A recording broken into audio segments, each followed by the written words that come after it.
Hello guys, स्वागत है आपका अपने यूट्यूब चैनल स्टडी विद अमन कुल में। आज हम लाए हैं शिक्षा निदेशालय राष्ट्रीय राजधानी क्षेत्र दिल्ली का अभ्यास प्रश्न पत्र। ये आपका जो आने वाला एग्ज़ाम है हिंदी का मिड टर्म का एग्ज़ाम, हाफ ईयरली का एग्ज़ाम, उस पर बेस्ड पूरा एक सैम्पल पेपर है, अभ्यास प्रश्न पत्र है। इसी से रिलेटेड क्वेश्चन आपके सैम्पल पेपर आपके जो रियल एग्ज़ाम है उसमें आएंगे। तो आई होप कि आप वीडियो पूरा देखें और इस मतलब मैं आपको पूरा जो सैम्पल पेपर अच्छे से समझा दूंगी, कौन से क्वेश्चन और किस क्वेश्चन के कैसे कैसे आंसर आपको लिखने हैं। 80 मार्क्स का पेपर है और 3 घंटे का है। और एक बार मेरे समझाने के बाद, इस वीडियो को देखने के बाद आपको आंसर को अच्छे से समझना है और फिर उसे खुद लिखने की कोशिश करना। अपने एक पेज लेके 3 घंटे आप टाइम स्टार्ट करिए और 3 घंटे तक कुछ करना मत और पेपर ही करते रहना और देखना आप कितने टाइम में ये पेपर कर लेंगे। ए और बी दो सेक्शन में है। ए खंड आ में 49 क्वेश्चन है, जिसमें आपको 40 क्वेश्चन ही करने हैं। खंड बा में आपको प्रश्न पूछे गए हैं, आपको विकल्प भी दे रखे हैं। दोनों खंड के जो क्वेश्चन है वो ज़रूरी है, आपको करने ही है। खंड आ में सबसे पहले एक अपठित गद्यांश दे रखा है, इसे पढ़ना है। थोड़ा पढ़ लेते हैं तभी क्वेश्चन करना में ईजी हो जाता है।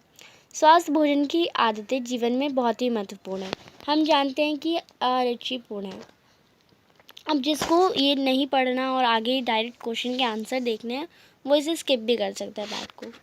लेकिन इस तथ्य बट आप इसे एक बार पढ़ लेंगे साथ साथ में तो ज़्यादा टाइम नहीं वेस्ट होगा आपको आंसर करने में भी। आप डायरेक्ट जस्ट लाइक मैंने फर्स्ट क्वेश्चन पे स्टार्ट किया तो आप आंसर भी कमेंट सेक्शन में करते रहेंगे, लेकिन इस तथ्य को और टाइम स्टाइन के साथ करेंगे।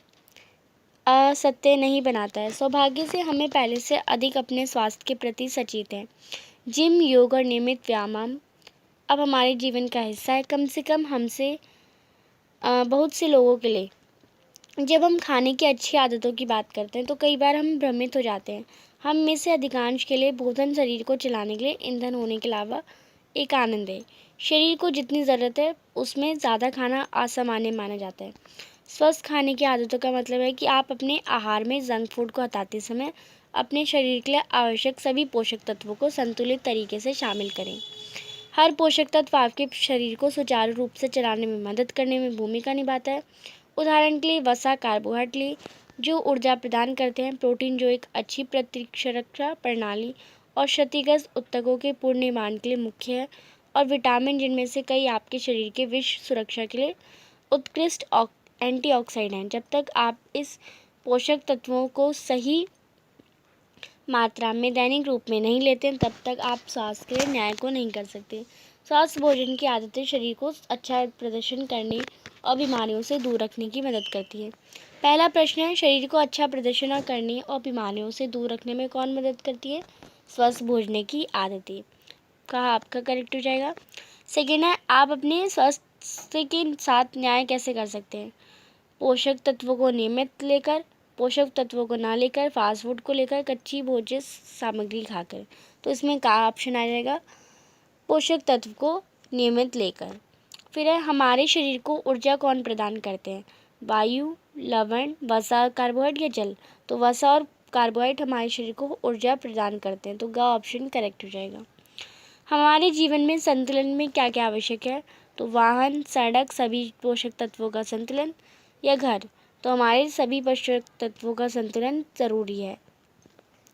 नेक्स्ट है पांचवा प्रश्न, शरीर को चलाने के लिए ईंधन होने के अलावा एक आनंद क्या है? दौड़ना, सोना, घूमना या फिर भोजन? तो भोजन हमारा अलग है।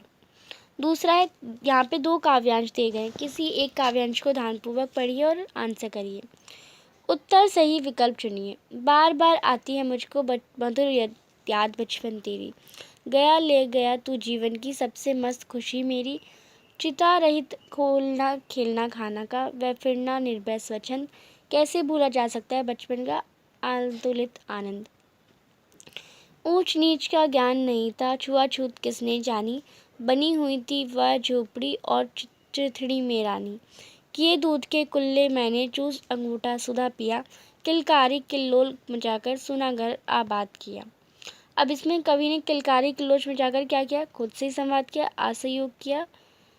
सहयोग किया या सोना घर आबाद किया? तो उन्होंने सोना घर आबाद करा। नेक्स्ट है कवि ने किससे कुल्ले किए? जल से, दूध से, तेल से, छाछ से। तो उन्होंने यहाँ पे लिखा गया है, कवि ने जो कुल्ले किए थे वो दूध से किए थे। तो इसमें आपका दूध आपका ख ऑप्शन करेक्ट है। कविता में चिथड़ी में कौन थी? तो चिथड़ी में यहाँ पे आपको लिखा गया है, चिथड़ी में जो एक बार यहीं पे लिखा था आपका, चिथड़ी में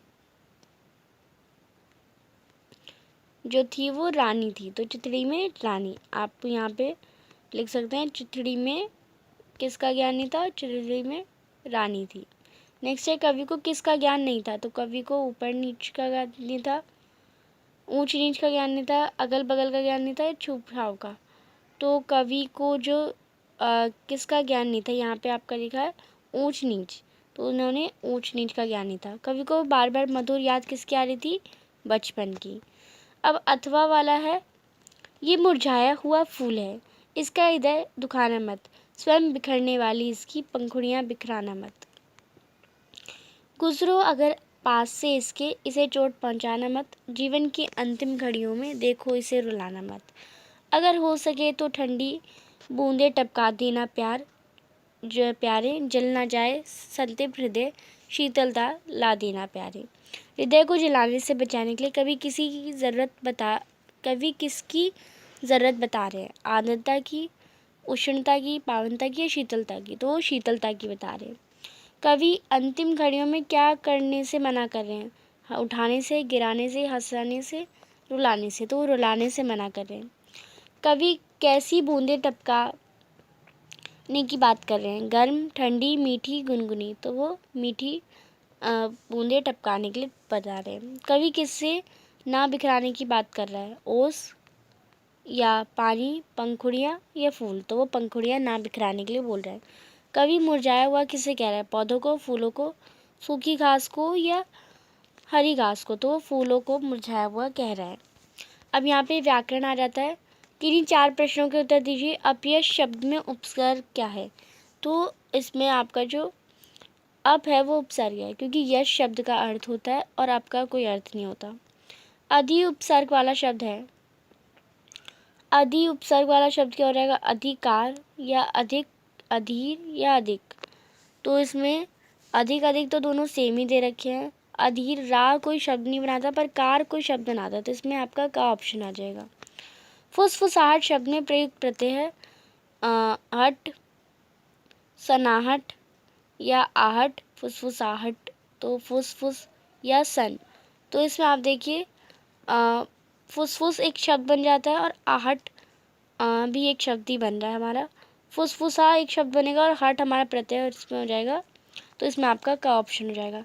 इत प्रत्यय वाला शब्द बताना है आपको। नेक्स्ट, प्रत्याशित, सामाजिक तो नहीं होगा, सम्मानित या अबाधित? तो अबाधित या प्रत्याशित या सम्मानित? तो सम्मान प्लस इत है, तो सम्मानित ग ऑप्शन आपका करेक्ट है। निराकरण शब्द में मूल शब्द क्या है? तो मूल शब्द आपका इसमें आपका निर नहीं है, पराध नहीं है, राध नहीं है, अपराध नहीं है।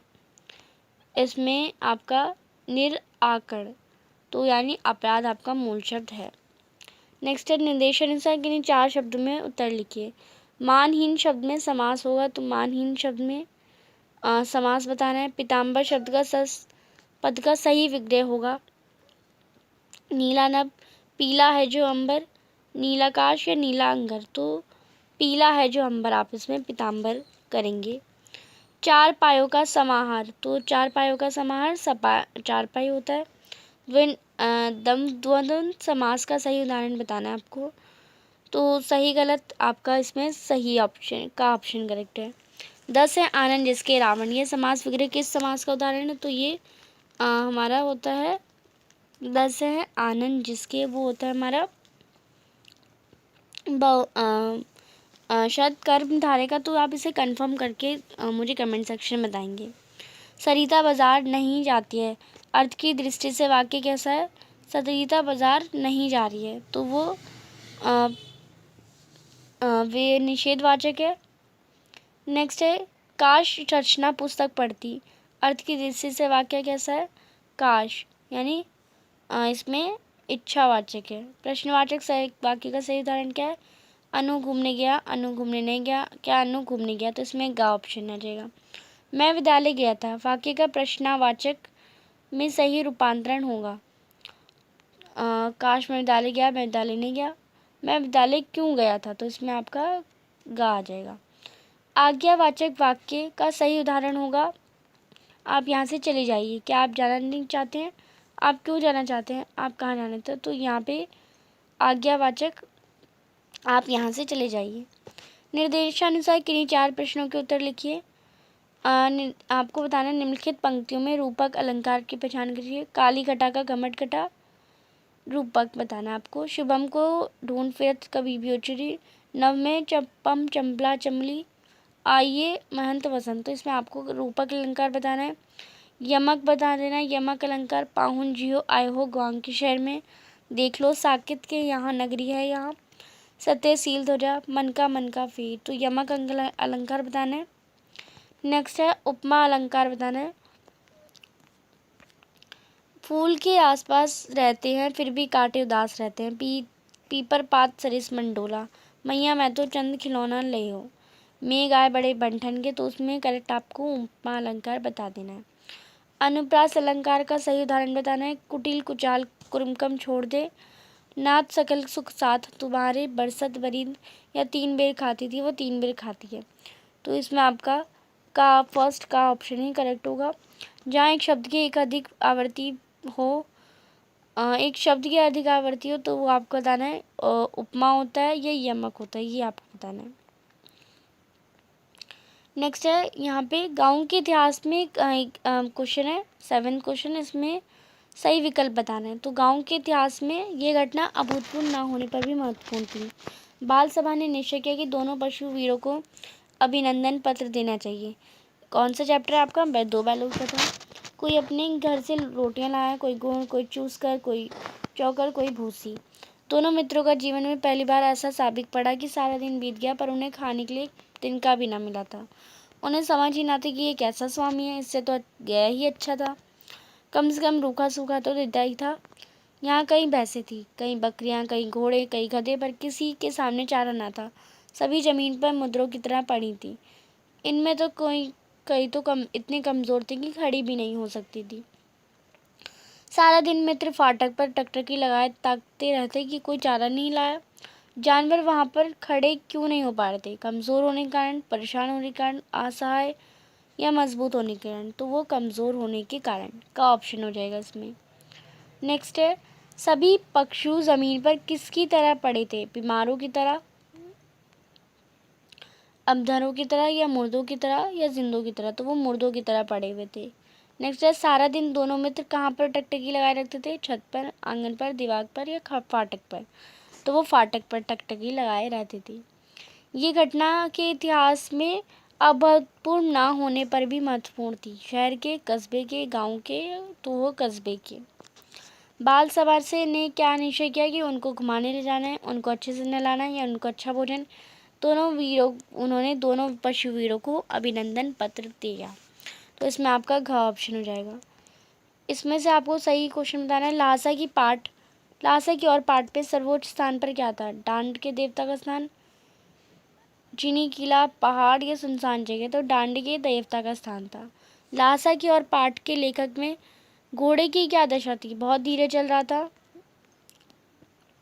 तेज चल रहा था, भाग रहा था, या बैठ गया था? तो वो बहुत धीरे ही चल रहा था, का ऑप्शन हो जाएगा। फिर है 9th क्वेश्चन। मानस हो तो वही रसखानी, ब्रजो ब्रज गोकुल ग्वाल के ग्वारन। जो पशु हो तो ये आपको पढ़ के आंसर करना है। रसखान अगले जन्म में जन्म लेकर इनमें से क्या बनना चाहते? तो नंद बाबा की गाय, बादल, यमुना नदी, या राजा? तो वो नंद बाबा की गाय बनना चाहते थे। फिर रसखान किसके बदले 3 लोगों का सुख छोड़ना चाहते हैं? पूर्व जन्म में राजा बनने के लिए, श्री कृष्ण के कमर और लाठी के लिए, कंदम का वृक्ष बनने के लिए, इंद्र के सिंहासन के लिए? तो वो श्री कृष्ण के कम्बल और लाठी के लिए। रसखान जी कि पहाड़ का पत्थर बनना चाहते हैं? हिमालय के, विंध्याचल के, मेहर के, या गोवर्धन के? तो वो गोवर्धन के पहाड़ का पत्थर बनाना चाहते हैं। कवि रसखान को किस स्थान से अधिक लगाव है? ब्रज से, मथुरा से, काशी से, प्रयागराज से? तो उसे ब्रज से अधिक लगाव है। लकुटी कमरिया पर रसखान क्या न्यौछावर करना चाहते हैं? तीनों लोगों का राजपाट, धन दौलत, खेत खलियान या प्रेम? तो लकुटी कमरिया पर वो तीनों लोगों का पाठ वो सब न्यौछावर करना चाहते हैं। निम्नलिखित प्रश्नों के उत्तर बताइए। वाक कविता में कच्चे धागे की रस्सी की तुलना किससे की गई है? घोड़े की रस्सी से, सांसों से, कुएं की रस्सी से, जीवन से? तो वो सांसों से करी गई है। वाक कविता में नाव किसे माना गया है? पानी के जहाज को, पानी के किसी जीव को, जीवन को या संसार को? तो वो नाव हमें जीवन को माना गया है। अब खंड बाद स्टार्ट हो जाता है जो कि ग्रामर के क्वेश्चन है। कांजी हाउस में कैद पशुओं की हाजिरी क्यों ली जाती होगी? दो बैलों की कथा के आधार पर। तो इसलिए ली जाती होगी क्योंकि कोई पक्षी भाग तो नहीं गया, सब बराबर मतलब टाइम पे हैं, कोई भाग तो नहीं गया, कोई मर तो नहीं गया, इसलिए हाजिरी ली जाती थी। उस समय के तिब्बत में हथियार का कानून ना रहने के कारण यात्रियों के किस प्रकार का भय बना रहता था? हथियार का कानून इसलिए नहीं रहना था तो हर इंसान के पास हथियार थे और वो कोई भी किसी को भी मार देता था, ये इसकी वजह से वहाँ पे भय बना रहता था। उपभोक्ता की संस्कृति पाठ के लेखक के अनुसार जीवन में सुख का क्या अभिप्राय है वो लिख देना आपको। आज की उपभोक्ता संस्कृति दैनिक जीवन को किस प्रकार प्रभावित कर रही है ये बताना है। किन्हीं 4 में से 3 प्रश्न को करना है। 12वां प्रश्न है, निम्नलिखित प्रश्नों में किन्हीं 3 प्रश्नों के उत्तर दीजिए 25 से 30 शब्दों में। कबीर ने सच्चे प्रेम की क्या कसौटी बताई है? वो आपको लिखना है। ब्रजभूमि के प्रति कवि रसखान का प्रेम किन किन रूपों में अभिव्यक्त हुआ है? तो ब्रजभूमि के वो सारी तीनों लोगों की जो जितनी भी धन दौलत है वो सब न्यौछावर करने को तैयार है। वाक कविता में रस्सी किसके लिए प्रयुक्त हुआ है? तो रस्सी हमारी सासू के लिए प्रयुक्त हुआ है। वाक कविता में कवित्री द्वारा मुक्ति के लिए की जाने वाले प्रयास व्यर्थ क्यों रहे? तो वो आपको बताना है क्योंकि वो उन्हें श्री कृष्ण का प्रेम नहीं पाए। निम्नलिखित में से किन्हीं 2 प्रश्नों के उत्तर 60 शब्दों में बताना है। आपदा और निपटने के लिए किसी तरफ से जिस जल प्रलय में पाठ के आधार पर कुछ सुझाव दीजिए। और दूसरा प्रश्न है, इस जल प्रलय में पाठ के आधार पर की मृत्यु का तुरंत दर्द किसे कहा गया वो बताना है। फिर है बाढ़ की सही जानकारी लेनी है और बाढ़ का रूप देखने के लिए लेखक क्यों उत्सुक था? इस जल प्रलय ये तीनों ये चैप्टर मतलब एक ही चैप्टर में से तीनों क्वेश्चन है वो आपको पढ़ के बताने। निम्नलिखित में से किसी एक विषय पर 150 शब्दों में अनुच्छेद लिखे। नियमित अध्ययन से लाभ यानी ज़्यादा पढ़ाई करने से आपको क्या क्या फ़ायदे लिखने हैं, उसकी भूमिका लिखनी है कि पढ़ाई करने के पहले लाभ क्या होते हैं, पढ़ाई क्या होती है ये बताना है। अब कैसे कैसे पढ़ाई कर सकते हैं वो बताना है। और नियमित अध्ययन में मतलब हमारे मम्मी पापा आपके पेरेंट्स कैसे योगदान देते हैं, वो सारे टाइम पे पढ़ने बोलते हैं।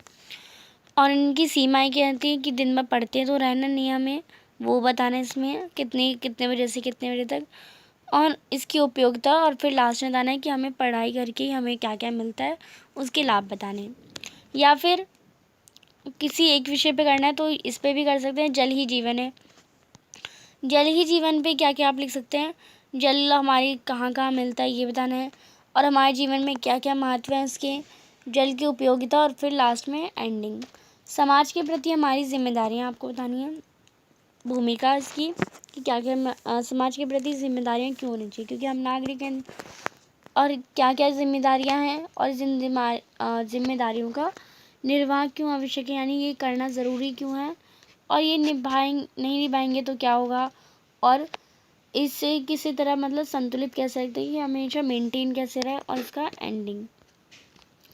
फिर अब 15 क्वेश्चन, आपकी कॉलोनी में गली में उचित सफाई और रख रखाव ना होने के कारण दुर्घटनाएं हो रही हैं, इससे बचाव के लिए नगर निगम अधिकारी को आपको 150 शब्दों में पत्र लिखना है। आपको लिखना आता है वो अच्छे से कि उचित साफ सफाई नहीं हो रही है और दुर्घटना भी हो रही है, इससे वो आप बता देंगे।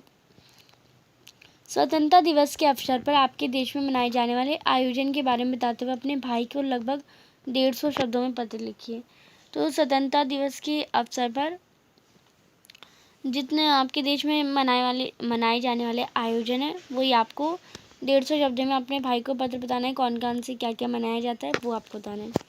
हिंदी विषय की पुस्तकों की उपलब्धता के बारे में संबंधित अधिकारी से बात करते हुए आपको आकर्षक संवाद लिखना है कि हिंदी कितनी अच्छी है, मतलब क्या क्या बात कर सकते हैं वो आपको बतानी है। या फिर वार्षिक खेल प्रतियोगिता में भाग लेने में सहपाठी के लिए बातचीत, यानी आप अपने सहपाठी से ही बात करें कि वार्षिक जो खेल प्रतियोगिता में उसमें भाग लूँगा, कैसे क्या क्या होगा वो आपको बातें करनी है संवाद के रूप में। 17 यातायात के नियमों का पालन। इस विषय पर 40 शब्दों में एक लघु कथा लिखिए। तो यातायात के नियमों का पालन हो रहा है, एक लघु कथा लिखनी है, एक स्टोरी बना सकते हैं कि नियमों का पालन करना चाहिए, क्यों करना चाहिए। एक बार मतलब रास्ते में मैं जा रहा था, मेरा एक्सीडेंट हो गया, कोई बचाने वाला भी नहीं था और ना मेरे पास कोई आइडेंटिटी थी कि मैं, और क्योंकि सब लोग देख रहे थे और मैंने यातायात के नियमों का पालन नहीं करा, मैं जो ज़ेब्रा क्रॉसिंग होती है उससे नहीं गया और उसके चक्कर में मेरा एक्सीडेंट हो गया। ऐसी कोई स्टोरी बना के आप लिख सकते हैं। या फिर स्वस्थ रहना नियमित या व्यायाम की आदतों पर ही निर्भर है, इस पर आप बना सकते हैं कैसी भी। तो ये आपकी चॉइस पे रहता है, आपको कितना माइंड आपका शार्प है वो आपको पता लगता है। तो यहाँ पे आपका जो पेपर है वो कंप्लीट होता है एंड आपको इसी से रिलेटेड ऐसे ही क्वेश्चन आएंगे, तो आपको इस पेपर को एक बार अच्छे से पढ़ना है और करना है। और चैनल को अभी तक सब्सक्राइब नहीं किया तो चैनल को सब्सक्राइब ज़रूर करना है। अगर ये वीडियो आपको थोड़ी भी हेल्पफुल लगी तो इसे प्लीज़ लाइक करिए और दोस्तों के साथ शेयर ज़रूर करिए। Thanks for watching you, bye bye guys.